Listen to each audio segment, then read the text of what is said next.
तो एक ही उपाय है, सत्संग, भगवत चर्चा, शास्त्र चिंतन, महापुरुषों की वाणी का आश्रय। इसी के माध्यम से मां शुचः का भाव दृढ़ होता है और चिंता छूट जाए, इसका मतलब हम पूर्ण रूप से भगवत शरणागत हो गए। अगर कहीं चिंता है, इसका मतलब भगवान की सर्वज्ञता पर, भगवान की सर्वशक्तिमत्ता पर, भगवान के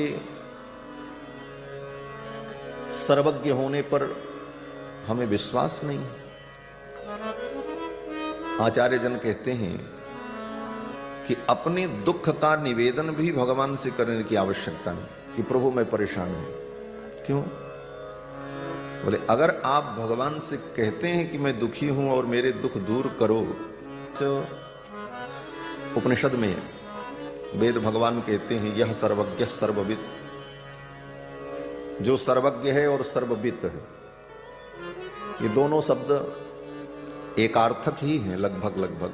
सर्वज्ञ और सर्वविद का एक ही अर्थ होता है, लेकिन ये वेद वाक्य है और वेद वाक्य में पुनरुक्ति और किसी शब्द का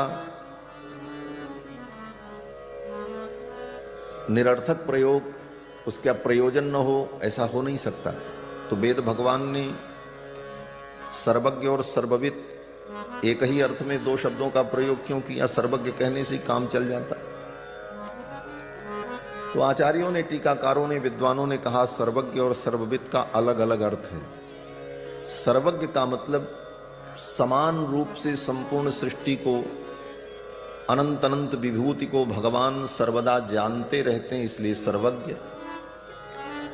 और सर्वविद का मतलब अनंत अनंत सृष्टि में अनंत अनंत जीवों को और उन अनंत अनंत जीवों के अनंत अनंत जन्मों को और उनके अनंत अनंत जन्मों के अनंत अनंत पाप पुण्य कर्मों को, उन कर्मों के फल को, और अनंत अनंत ब्रह्मांड के अनंत अनंत परमाणुओं के एक एक परमाणु के भेदाभेद को जो हर क्षण प्रत्यक्ष अनुभव करता रहता है, वो सर्वविद।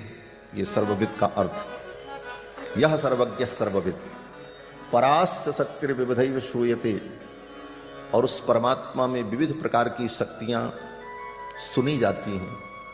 स्वाभाविकी ज्ञान बल क्रिया च, और उस परमात्मा में जो ये गुण है वो स्वाभाविक है, आरोपित नहीं है। कुछ मत और सिद्धांत ऐसे हैं जो भगवान में गुण का आरोप मानते हैं। वो कहते हैं भगवान तो सदा सर्वदा निर्गुण निराकार निर्विकार शुद्ध बुद्ध मुक्त कूटस्थ है। माया के संयोग से उनमें गुण भाषित होता है और गुणों का उनमें आरोप मानते हैं। शुद्ध स्वरूप में कहीं कोई गुण नहीं होता, परंतु वेद भगवान तो कहते हैं स्वाभाविकी ज्ञान बल क्रिया च। भगवान का जो गुण है वो स्वाभाविक है, आरोपित नहीं है। और वेदों के इसी भाव की व्याख्या मानो श्रीमद् वाल्मीकि रामायण है।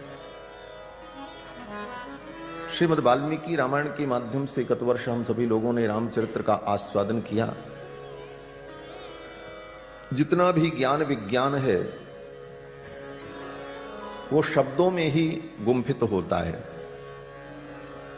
अनुविद्धमिव ज्ञानम सर्वम शब्देन भाषते। वाक्यपदीयकार कहते हैं अनुविद्धमिव ज्ञानम सर्वम शब्देन भाषते। सब कुछ ज्ञान शब्द से ही भाषित होता है। भगवान में भी अनंत ज्ञान सर्वज्ञत्व जो है वो भाषित तब होता है जब वो ब्रह्मा को कुछ सुनाते हैं, बोलते हैं। तेने ब्रह्म हृदय आदि कवये मुह्यन्ति यत्सूरयः। और ये वाल्मीकि रामायण आदि काव्य, सृष्टि का प्रथम काव्य, पौरुषेय काव्य, वेदावतार, इस ग्रंथ में जो ब्रह्म की जिज्ञासा है वह निर्गुण निराकार निर्विकार ब्रह्म की नहीं, अपितु नित्य कल्याण गुणगण संपन्न सकल कल्याण गुणगण निलय, ऐसे ब्रह्म की जिज्ञासा महर्षि वाल्मीकि के द्वारा होती है और देवर्षि नारद उसका उत्तर देते हैं। यहीं से इस कथा की भूमिका सृजित होती है।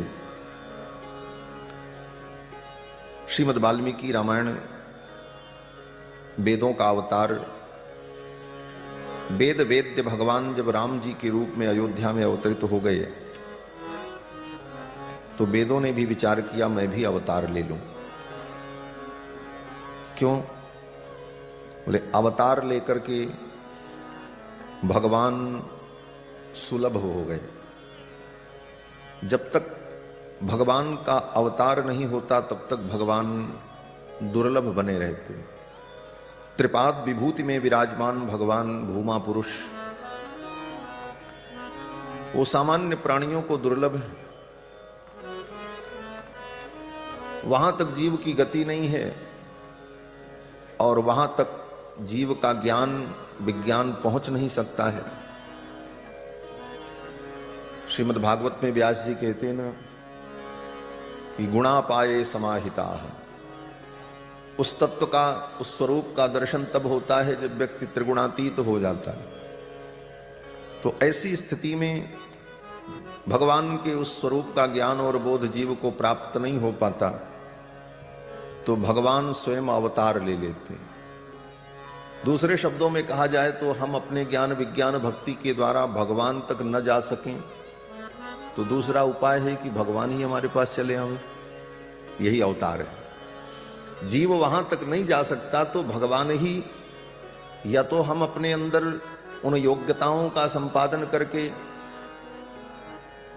एष आत्मा अपहत पापमा विजरो मृत्युर्विशोकः अधिगत्सः अपिपासः सत्यकाम सत्य संकल्प आविर्भूत गुणाष्टक, उस स्थिति को प्राप्त करके हम उसकी साम्यता को प्राप्त कर लें, ब्रह्म की साम्यता को हम प्राप्त कर लें। यही प्रथम मार्ग बताया शास्त्र ने, ब्रह्मविद ब्रह्मैव भवति। तो हम उसकी साम्यता को प्राप्त कर लें, एक उपाय। और दूसरा उपाय बोले ब्रह्म हमारी साम्यता को प्राप्त कर ले, वो हमारे समान मनुष्य बन जाए।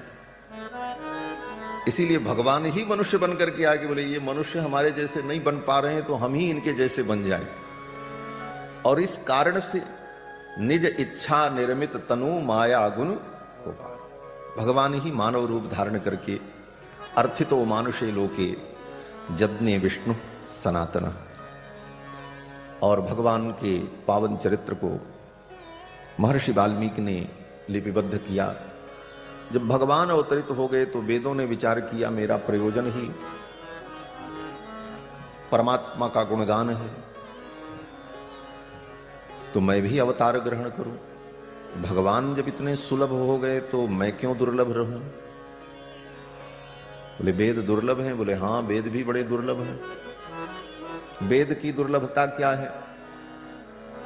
बोले वेद हर कोई पढ़ नहीं सकता। पहली समस्या तो यही, वेद के लिए मर्यादा निर्धारित है।